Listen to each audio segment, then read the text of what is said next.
Hello guys, welcome to another blog. আজকে আপনাদের দেখাবো আমার বাবা কি কিনছি। এই যে নেব একটি পিস তারাবাতি, দুইটা তারাবাতি রয়েছে, ফেঞ্জি আরও আনতে যাবো ফেঞ্জি মরিচ বম এক করে এনেছি। দেখি চটকি সাথে আমি কি করেছি, ফেঞ্জি লাগিয়ে রেখেছি।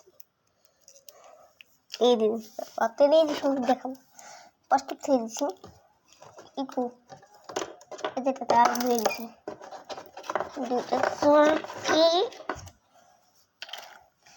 এই যে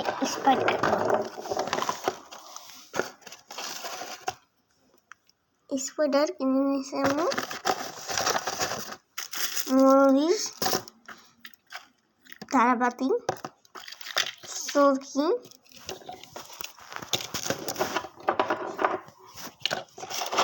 তারাবাতি, ফেঞ্জি।